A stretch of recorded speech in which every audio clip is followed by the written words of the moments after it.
오늘 우리 말씀을 같이 좀 보도록 하겠습니다. 오늘이 이제 주님께서 고난 당하신 소위 목요일, 세종 목요일, 또 오늘 밤에 성만찬을 행하시고 이제 겟세마네 동산에 가셔서 잡히시는 그런 바로 그 밤입니다. 그 밤의 본문과 똑같은 본문입니다. 저는 개인적으로 가장 이렇게 목회를 해오면서 또 주로 제가 청년들을 많이 만나서 목회를 하다 보니까 가장 큰 고민이 뭐냐면 왜 사람들은 변하지 않는가였습니다. 왜 사람들은 변하지 않을까? 우리가 예배하고 또 하나님께 기도하고 그런데 변하지가 않아요. 이게 굉장히 심각한 문제입니다. 사실 우리에게 필요한 사람은 어떤 사람이냐면 하나님의 온전한 통치를 받은 거룩한 사람들이 필요해요. 그 사람들이 세상을 변화시킵니다. 언제나. 예를 들어서 모세가 이스라엘 백성을 이끌고 가나안 땅으로 갈 때 시내산 광야에 머물렀을 때입니다. 그때 이제 하나님으로부터 십계명을 받지 않습니까? 근데 이스라엘 백성이 모세가 40일 동안 내려오지 않으니까 하나님을 보여달라 아론에게 요청해요. 그래서 만든 게 금송아지입니다. 근데 이 금송아지를 만든 그 사건 자체를 두고 하나님이 굉장히 진노하셨어요. 그래서 모세에게 뭐라고 얘기하냐면 이스라엘 백성을 다 멸하고 너를 통하여 새로운 민족을 일으키겠다 이렇게 요청합니다. 그랬더니 모세가 어떤 기도를 하냐면 제 이름을 생명책에서 지워주십시오. 그리고 살려달라고 그럽니다. 모세의 기도에 하나님 응답하시는 거죠. 그러니까 소위 말하면 수없이 많은 사람의 기도도 중요하지만 하나님이 보시기에 합당한 자의 기도가 더 중요한 겁니다. 그러니까 오늘 우리가 모여서 나라의 통일을 위해서 기도하고 있다면 항상 기도하는 자들이 절대적으로 놓치지 말아야 될 것은 자기 정결이에요. 하나님 앞에 정결한 자가 돼야 됩니다. 그리고 하나님 앞에 바르게 선 자들이 기도할 때 하나님이 역사하시는 거예요. 자, 그러면 여러분, 우리가 오늘 같이 나누고 싶은 것이 우리가 예배하지 않는 게 아니잖아요. 이 세상에 기도하지 않는 사람이 어디 있어요? 크리스찬들 중에 기도하지 않는 크리스찬이 있습니까? 예배하지 않는 크리스찬이 있습니까? 다 기도하죠. 다 예배하죠. 그런데 문제는 뭐냐 하면 하나님의 역사가 일어나지 않는 거예요. 저는 우리 한국교회가 심각하게 회개해야 된다고 생각합니다. 왜냐하면 이 땅에 지금 온통 엉망진창인 얘기들이 가끔 들려요. 오늘도 뉴스를 봤더니 어떤 한 장애인 시설에 어느 목사님이 8년 동안이나 성폭행을 했던 그 기사가 떴어요. 그런 거 보면은 막 가슴이 막 찢어집니다. 이게 왜 찢어지는지 아십니까? 목사니까 더 그래요. 목사이기 때문에 더 힘들어요. 과연 세상이 거기 밑에 제가 이렇게 그런 거 볼 때는 그 인터넷 기사의 댓글들을 보는데 댓글이 그냥 뭐 처음부터 마지막까지 그 무슨 말을 쓰고 있는 줄 아십니까? 하나님의 이름이 더럽혀지고 있는 거예요. 아니 그 목사가 잘못됐다고 얘기하는 것이 아니라 하나님의 이름이 더럽혀지고 있다. 그러니까 지금 하나님께서 원하시는 것은 하나님 앞에 정결한 자들의 기도가 필요해요. 오늘 우리가 기도해야 될 부분입니다. 자, 여러분, 베드로가 누구냐 하면 예수의 소위 말하면 수제자로 분류되잖아요. 이 기가 막힌 제자 아닙니까? 그런데 여러분, 이 베드로가 어떤 일을 벌이냐 하면 예수를 부인하고 예수를 저주합니다. 있을 수 없어요, 여러분. 이게 가능합니까? 이게 도대체 3년 동안 같이 먹고 마시고 기적도 보고 정말 보통 인간이 그렇게 하기도 힘들어. 그렇죠? 아니 그렇게 못 될 수가 있어요. 아니 물리로도 걸었잖아요. 물리로도 걷고 나사로가 살리는 것도 봤고 오병이어로 5천 명을 먹이는 것도 봤고 다 봤어요. 다 봤어. 근데 이런 존재가 예수를 부인하고 예수를 저주한다고요. 근데 그것도 더 심각한 것이 뭐냐면 예수님께서 말씀하셨어요. 네가 나를 부인하고 저주할 것이라는 거. 아니 그럼에도 불구하고 그리고 또 뭐라고 얘기하냐면 닭이 2번 울기 전에 네가 3번 나를 부인할 것이다. 이렇게 미리 다 얘기했어요. 다 얘기했는데 닭이 우는데 부인하는 거예요. 이런 인간이 어디 있어요? 난 도대체 수제자로 인정을 못 하겠어요. 이런 분들은. 그렇지 않습니까? 이게 못된 사람이 어디 있어? 그러니까 저는 어떻게 보자면 유다가 양심적이야. 유다는 자살이라도 했죠. 죄송합니다. 자살이 좋다는 얘기가 아니에요. 그거는 자살은 왜 나쁘냐 하면 인간의 생사화복과 모든 생명의 여탈권은 하나님에게 있어요. 근데 내가 내 목숨을 끊는 것은 이건 또 다른 의미의 하나님을 배반하는 절대적 행위입니다. 그래서 잘못된 거예요. 분명히 회개하였지만, 그러니까 돈을 대제사장에게 다시 돌려주고 그렇게 행동하였지만, 그러나 하나님 앞에 돌아오는 것이 옳은 겁니다. 근데 이 기가 막힌 이 베드로는 그럴 만한 위인도 못 돼요. 한번 더 자세히 좀 보시겠습니다. 왜 이렇게 될 수밖에 없었을까? 여러분, 베드로의 모습을 좀 보겠습니다. 베드로가 여러분 잘 아시는 것처럼 예수님께서 나를 너희들이 부인할 것이다 이렇게 얘기할 때 마태복음 26장 35절 말씀에 내가 주와 함께 죽을지언정 주를 부인하지 않겠나이다 이렇게 얘기했습니다. 여러분, 이거 소용없습니다. 신앙은 여러분 의지가 아닙니다. 다짐이 신앙이 아닙니다. 여러분, 하나님의 온전한 통치를 받지 않는 자들은 언제든지 무너질 수 있습니다.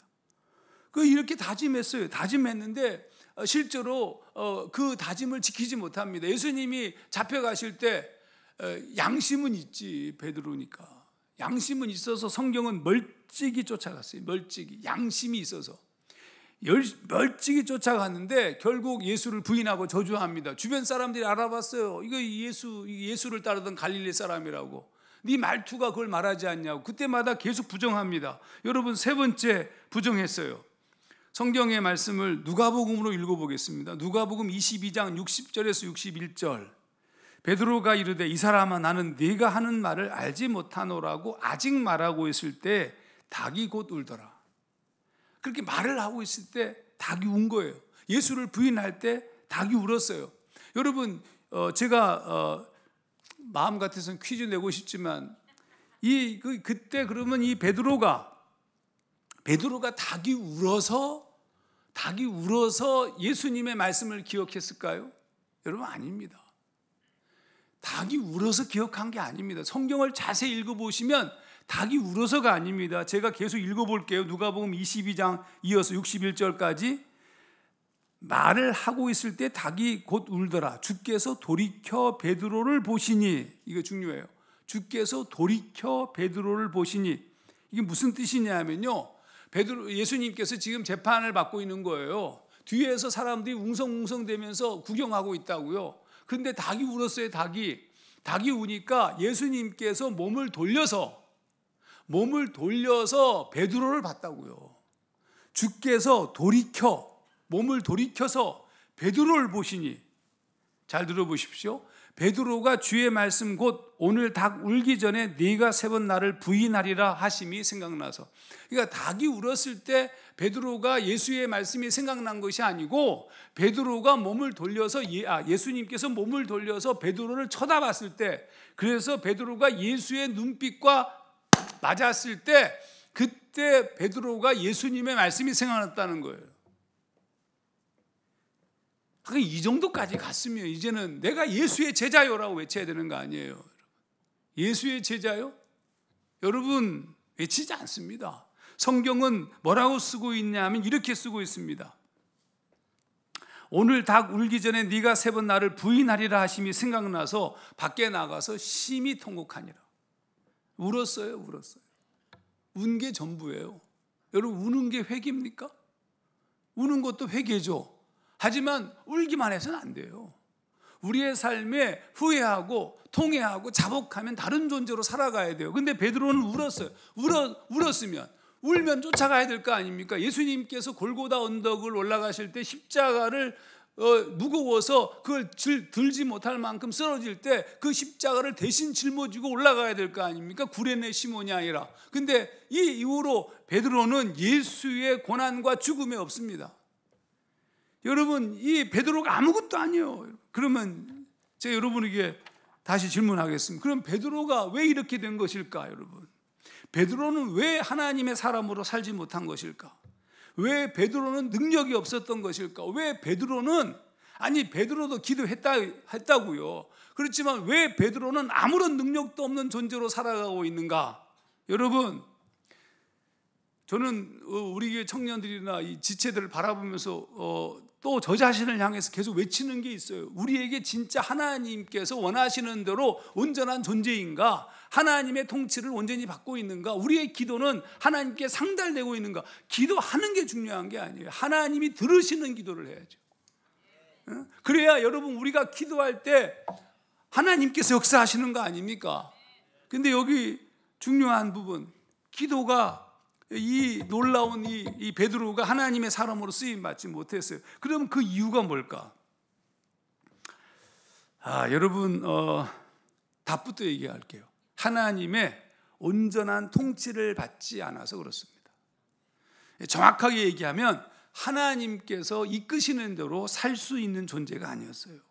그게 답입니다. 답. 그러면 하나님께서 이끄시는 대로 살지 않는다. 그 말은 무슨 뜻이에요? 인간의 뜻대로 산다는 뜻이에요. 하나님이 우리에게 끊임없이 말씀하십니다. 하나님 살아계시잖아요. 성령을 통해서 우리에게 말씀하시는데 그 말씀을 듣지 않으면 그럼 무엇을 따라 사는 거예요? 사사기의 표현대로 자기 소견대로 사는 겁니다. 이사야의 표현대로 양 같아서 제 길로 가는 겁니다. 하나님의 음성을 들어야 되는데 하나님의 음성을 듣지 않아. 들려도 귀를 막아요. 그럼 누구의 말을 들어요? 자기 얘기를 들어요. 자기 얘기의 끝이 뭔지 아십니까? 사단에게 통치받는 거예요. 유다가 여러분 왜 성경은 이렇게 씁니다. 유다 안으로 사탄이 들어갔다. 근데 그 사탄이 들어간 그 시작점이 무엇인지 아십니까? 돈 때문에 예수를 팔기로 인간적인 결정을 냈을 때 사단이 그 안으로 들어가는 거예요. 우리가 하나님의 온전한 통치를 받는 연습을 하지 못하면 여러분 지금 우리가 아무리 다짐하고 아무리 큰 소리치고 아무리 소리쳐도 우리가 정말로 결정해야 될 때 하나님의 뜻대로 행동하지 못한다고요. 자, 그러면 여러분 우리 모습은 어디까지 갈까요? 저는 끝까지 갈 거라고 생각합니다. 지금 이 세대는 지금 소위 말하면 종말을 향해서 가고 있어요.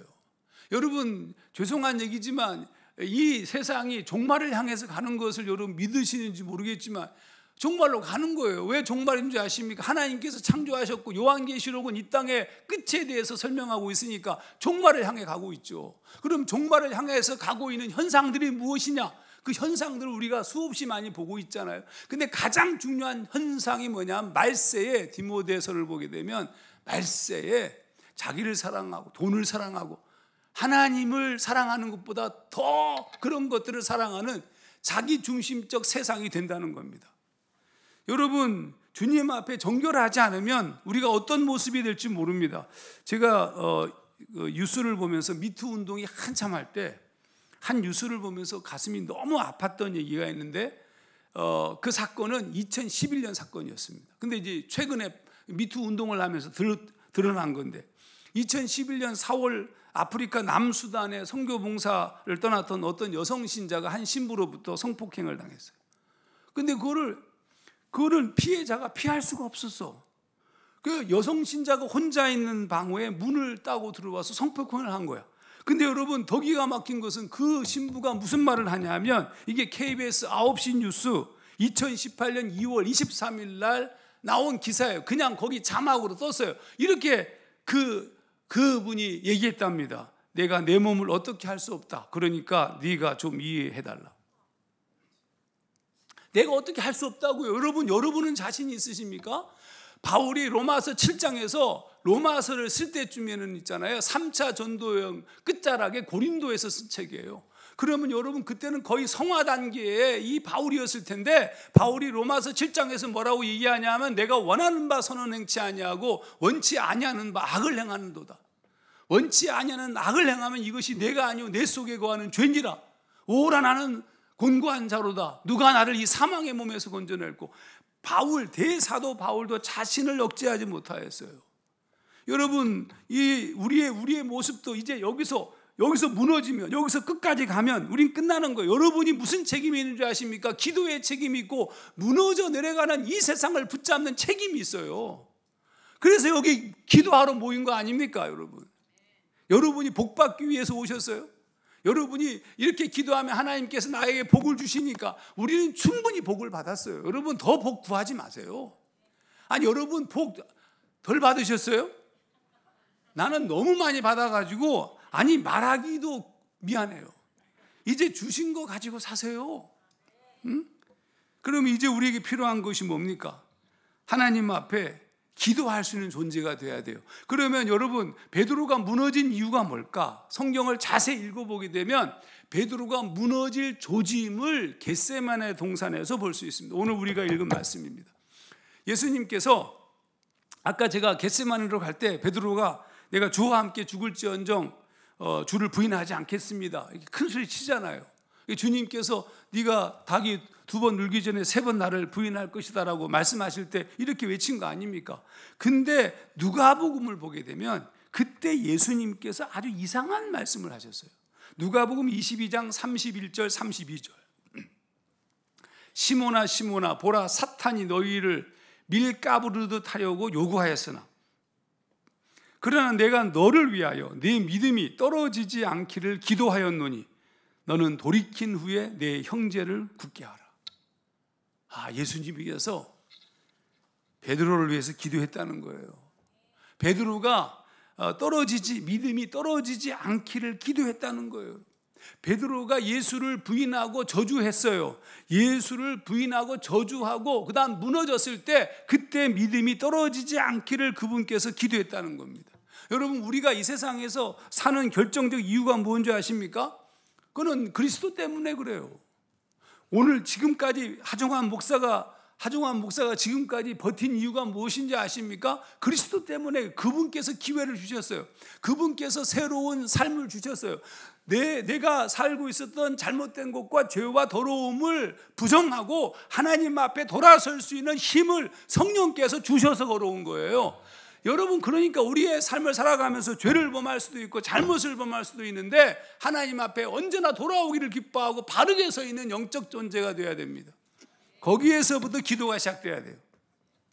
자, 이제 베드로가 돌아온 얘기를 좀 하겠습니다. 여러분, 여기서 중요한 부분이 뭐냐면 예수님께서 우리를 위해서 기도하고 계시다는 거예요. 아까 내 믿음이 떨어지지 않기를 위해서 기도했다 이렇게 얘기하셨지만 사실은 예수님은 지금도 우리를 위하여 기도하고 계십니다. 누가 정죄하리요? 죽으실 뿐 아니라 다시 살아나신 이는 그리스도 예수시니 그는 하나님 우편에 계신 자요 우리를 위하여 간구하시는 자시니라. 로마서 8장 34절. 지금 우리를 위해서 기도하고 계시다고요. 여러분, 주님만 기도하는 거 아니에요. 성령께서도 기도하십니다. 로마서 8장 26절. 이와 같이 성령도 우리의 연약함을 도우시나니 우리는 마땅히 기도할 바를 알지 못하나 성령이 말할 수 없는 탄식으로 우리를 위하여 친히 간구하시느니라. 그럼 이제 남은 게 뭐예요, 여러분? 이제는 우리가 기도하는 거예요. 기도해야 된다고요. 기도는 우리가 해야 될 중보적 기도가 있어야 되지만 여러분 자신을 위해서 기도해야 돼요. 매일 나를 위해서 기도해야 돼요. 여러분, 교만하게 생각하지 마. 주님께서 자기를 위해서 기도하지 말라고 안 하셨어요? 안 하셨어요.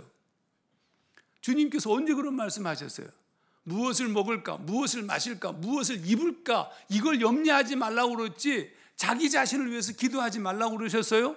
기도하라고 그러셨죠. 겟세마네 동산에서 베드로에게 얘기했잖아요. 시험에 들지 않게 깨어서 기도하라고. 그건 누구를 위한 기도예요? 자기를 위한 기도예요. 저는 매일 나를 위해서 기도합니다. 저 목회 잘하게 해주세요. 성공하게. 그게 아니고 하나님, 당신 앞에 정결하게 서게 도와주십시오. 깨끗한 영으로 하나님을 예배하게 도와주십시오. 목사가 하나님 앞에 바르게 선 깨끗한 영으로 설교할 수 있고 기도할 수 있는 것이 최고의 목사의 모습이지. 그렇지 않습니까? 그러니까 나는 나를 위해서 기도한다고요. 여러분도 여러분 자신을 위해서 기도하시라고요. 그래서 내가 하나님 앞에 정결해지면 정결해질수록 우리의 기도를 하나님이 들으시는 거 아니겠습니까? 자, 여러분, 성경을 좀 자세히 좀 읽어보겠습니다. 이게 여기 엄청난 비밀이 숨겨져 있습니다. 겟세마네 동산에 도착한 다음에 예수님께서 제자들에게 이렇게 말씀하셨습니다. 우리 오늘 읽은 마태복음 26장 36절. 내가 저기 가서 기도할 동안에 너희는 여기 앉아 있으라. 그러니까 여러분 혹시 예루살렘 갔다 오신 분 손 들어보세요. 좀 다녀오셔요. 예? 푸켓은 갔다 오셨죠? 푸켓은. 그러니까 왜 예루살렘을 안 가고 난리야? 여러분, 나중에 주님 만나시면 그분이 분명히 물어볼 거예요. 내 고향은 가봤냐? 이렇게. 좀 가봐야죠. 왜 안 가봐요? 여러분, 그 가보시면 알지만 예루살em 옆에 감람산이 있습니다. 근데 이제 감람산에 들어가는 초입에 이 성경을 보게 되면 제자들이 있던 장소가 있어요. 거기 이제 표시가 되어 있습니다. 제자들이 있던 장소에서 조금 올라가게 되면 뭐가 있냐면 감람산 겟세마네 동산이 나오고 거기 기념 예배당이 있습니다. 그런데 거리로 보자면 여기서 아마 직선 거리로 여기 그 사거리 정도 되지 않을까요? 그 정도 거리에 예수님의 제자들이 있고 거기서 예수님께서 걸어서 여기까지 오셨어요. 근데 그때는 자동차도 없고 비행기도 없고 완전 정막강산, 아주 조용합니다. 근데 여기까지 오신 다음에 그 다음에 예수님께서 뭐라고 말씀하시냐면 혼자 오신 게 아니에요. 3명의 제자를 데리고 오셨습니다. 베드로, 야고보, 요한 데리고 오신 다음에 이렇게 얘기합니다. 26장 37절 38절 베드로와 세베대의 두 아들을 데리고 가실새 고민하고 슬퍼하사 이에 말씀하시되 내 마음이 매우 고민하여 죽게 되었으니 너희는 여기 머물러 나와 함께 깨어 있으라, 함께 여기 있으라 라고 얘기하신 다음에 그 다음에 조금 나아가사 이렇게 썼어요.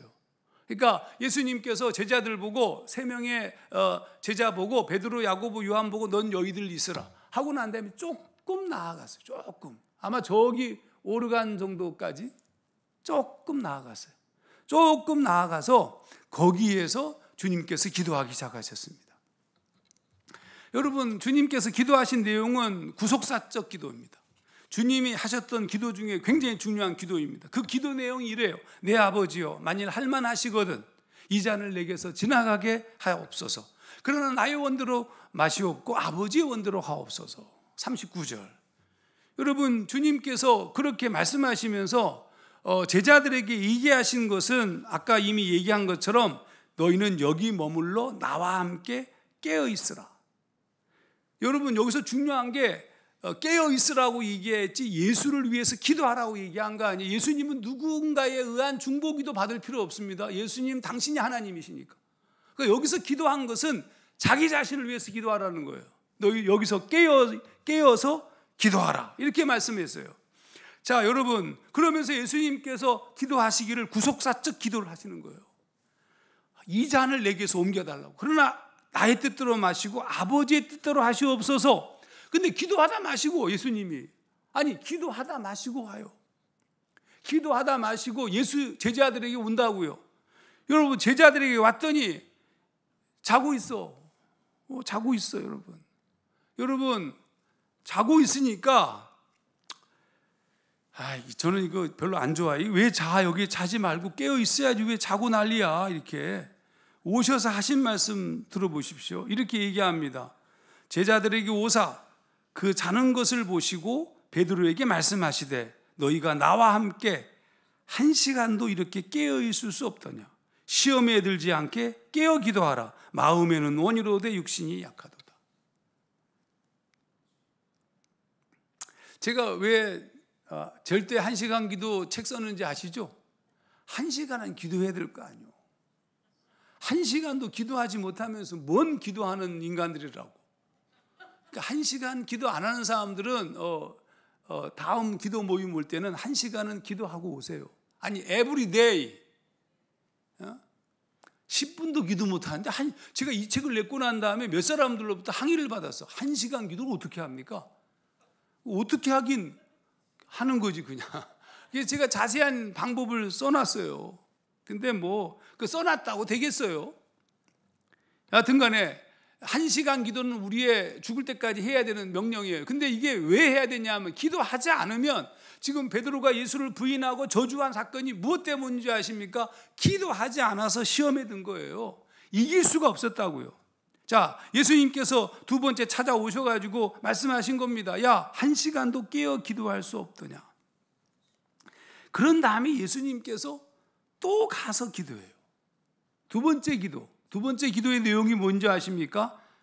동일하게 구속사적 기도입니다. 똑같은 기도입니다. 똑같은 기도. 자, 42절. 다시 두 번째 나아가 기도하여 이르시되 내 아버지여, 만일 내가 마시지 않고는 이 잔이 내게서 지나갈 수 없거든 아버지의 원대로 되기를 원하나이다. 첫 번째 기도와 똑같은 기도가 약간 뉘앙스만, 표현만 달랐을 뿐이지 똑같은 기도예요. 이 잔을 내게서 지나가게 하십시오. 그러나 내 뜻대로 마옵시고 아버지 뜻대로 하십시오. 여러분 그렇게 두 번째 기도를 하셨어요. 두 번째 기도를 하다 말고 또 오셔요. 와 43절 다시 오사 보신즉 그들이 자니 이는 그들의 눈이 피곤함일러라. 또 그들을 두시고 여러분 그렇게 피곤해서 자고 있으니까 예수님께서 깨우지도 않아. 나 같은 발로 한 대 훌 갈겼다. 야 여기도 내가 아까 분명히 얘기했는데 이따위밖에 못하니 내가 지금 죽을 지경인데 라고 얘기하지 않으셨어요. 그냥 가셨다고요. 이거 우리 아버지 어머니의 마음이에요. 예?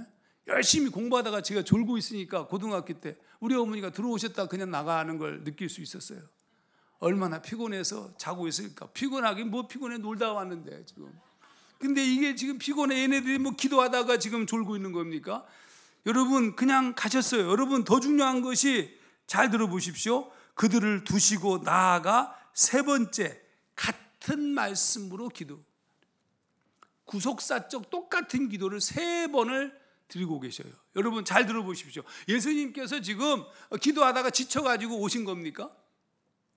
첫 번째 기도하다가 말고 지쳐서 오신 거냐고요? 그게 아니라고요.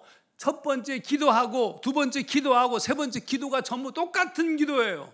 똑같은 내용의 기도를 하고 있는데 그때마다 오신 이유가 뭐냐? 제자들이 걱정이 돼서 왔다고요. 기도하지 않는 제자들이 걱정돼서, 기도하지 않는 제자들 때문에 불안해서 이놈들 때문에 온 거라고요. 주님께서는 구속사적 기도 전 세계 온 인류, 온 세대를 위한 구속의 사역을 행하시지만 오늘 지금 한 사람에게 관심을 갖고 계시다고요. 그래서 우리 주님이라니까요. 여러분 이 엄청난 일을 하시는 분이 나를 집중하고 계시다고요.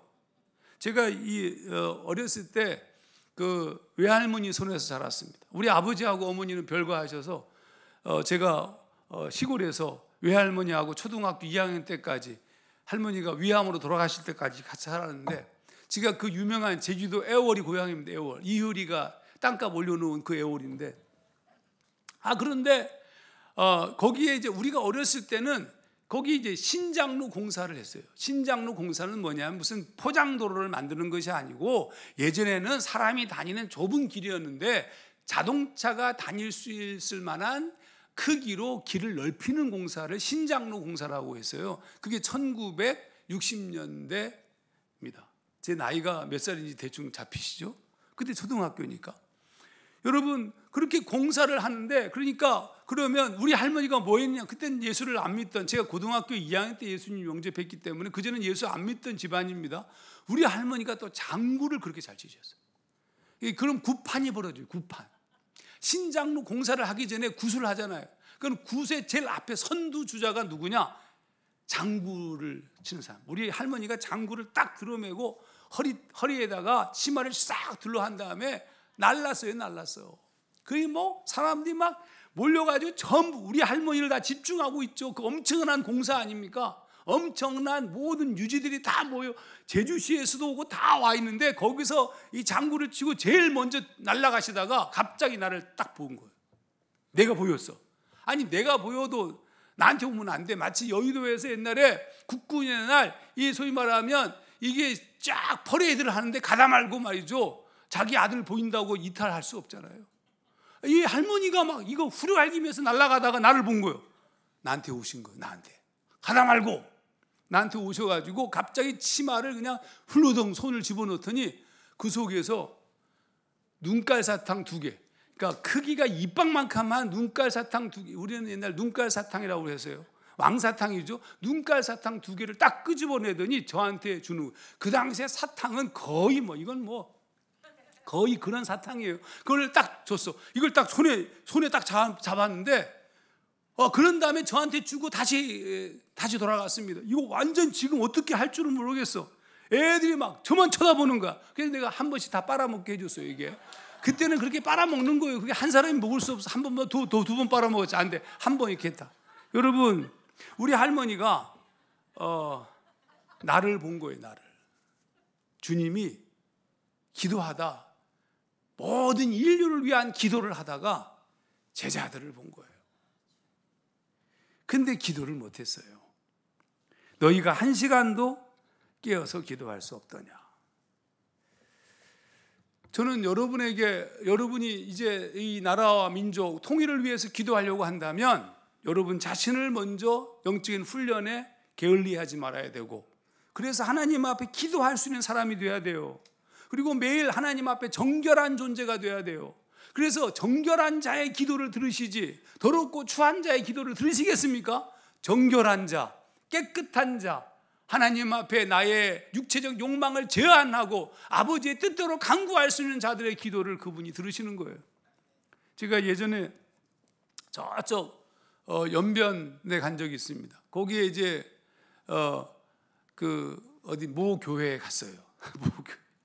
모 교회, 이름이 모가 아니고 모 교회에 갔습니다. 거기 이제 조선족 교회였는데 조선족 3자 교회였습니다. 거기에서 제가 집회를 하게 됐어요. 집회를 해서 설교를 하는데 설교 끝나고 난 다음에 그 교회 담임 목사님이 저를 바라보면서, 벌써 한 10여 년 전 얘기입니다만은, 한국 교회가 지금 교회가 부흥하고 교회가 커져서 지금 자기네가 다 하는 것처럼 느끼지만 자기는 그렇게 생각하지 않는다고. 만약에 이 땅이, 우리 민족이 통일이 된다면 그는 북한 땅의 기도굴에, 토굴 속에, 아무도 보지 않는 깜깜한 어둠 속에, 그것도 소리를 내지도 못해, 박수를 치지도 못해, 찬송을 부르지도 못해 숨을 죽이면서 기도하던 그들의 기도 때문에 하나님이 이 민족의 통일을 주실 거라고. 그래서 그들이 그 토굴 속에서 나오는 걸 보면서 한국 교회가 회개할 거라고. 여러분, 배부른 자들의 기도를 그분이 들으십니까? 나를 희생하고 나를 포기하고 나를 버리고 모든 걸 버리시고 십자가로 오신 그 그리스도를 우리가 쫓지 아니하고서 어떻게 우리가 기도한다고 얘기할 수 있겠어요? 놓치지 말고 기도하는 여러분 모두가 되시기를 주의 이름으로 축원합니다. 이제 말씀을 정리하겠습니다. 1시간 기도는 꼭 해야 돼요. 성공하셔야 돼요. 방법을 굳이 배우려면 제 책 좀 보시고, 어차피 많이 팔렸으니까 여러분 안 사도 돼요. 여러분 그만 얘기할게요. 근데 우리 모세처럼 돼야 되고, 사무엘처럼 돼야 되고, 다니엘처럼 돼야 됩니다. 여러분, 다니엘이 무슨 기도를 했는지 아시죠? 하루에 3번 예루살렘을 향해서 창문을 열어놓고 기도했습니다. 근데 이 기도가 어디에서 비롯되는 거 아시죠? 솔로몬이 성전을 지었을 때 하나님께 기도했습니다. 하나님, 우리의 기도를 들어주십시오. 어디에 있든지 간에, 만약에 포로로 잡혀있든지 아니면 잘못된 어려움에 빠졌든지 어떤 상황이든지 간에 우리가 성전을 향하여 기도하면 기도 들어주십시오.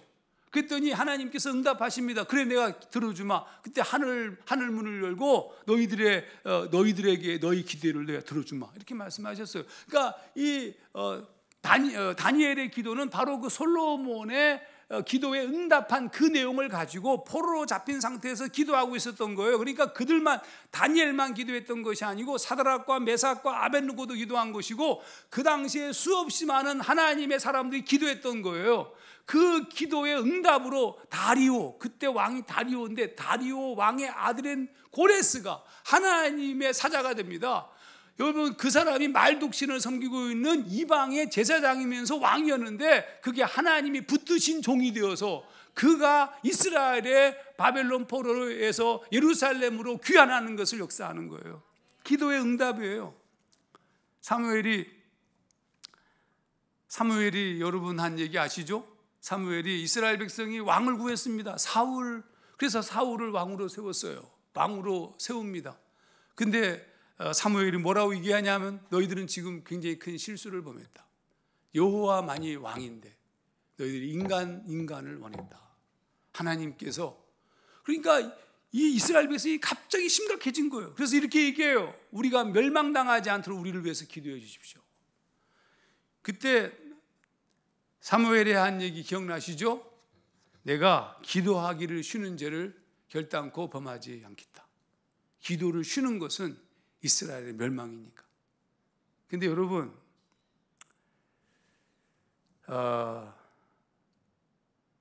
만약에 다니엘 같은 존재가 아니라면, 사무엘 같은 존재가 아니라면, 모세와 같은 존재가 아니라면, 하나님께서 주시하시고 바라보시는 하나님의 사람이 아니라면 여러분 안심하십시오.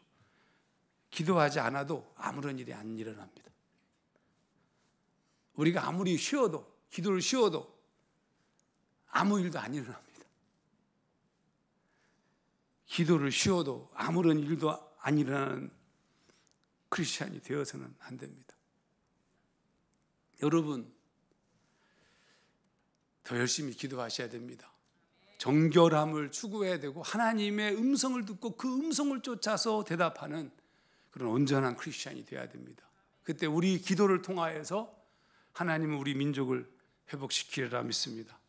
기도하겠습니다. 하나님 아버지, 은혜와 사랑을 감사드립니다. 우리가 얼마나 부족하고 모자라고 갑갑한 존재인지 알 수 없습니다. 하나님이 천둥처럼 말씀하시지만 그 음성을 듣지 못합니다. 입으로는 내가 주를 쫓는 제자라고 외치지만 정작 결정적 순간에는 예수를 부인하고 저주합니다. 하나님, 그런 우리의 모습을 용서하여 주시옵소서. 한국교회가 이렇게 부요하고 풍요롭게 되었는데 혹시 이 달콤함에 빠져서 하나님을 향한 경성함을 놓치고 아버지의 뜻대로 살지 못하고 있다면 회개하게 도와주시옵소서. 하나님, 우리 민족을 불쌍히 여겨 주시옵소서. 정말 우리가 소원하는 것은 저 북녘 땅에도 우리와 똑같이 예배하는 날이 오기를 정말로 소망하는 것입니다. 진실한 그런 기도가 되게 하시옵소서. 우리의 기도 가운데 임재하여 주시고 한반도 구석구석, 북한 땅부터 우리 남한 땅 구석구석, 또 세계 열방 구석구석에 흩어져 있는 이 민족을 위해서 기도하는 모든 동포들의 기도를 응답하여 주셔서 속히 그날을 보게 하여 주시옵소서. 예수님 이름으로 기도하옵나이다. 아멘.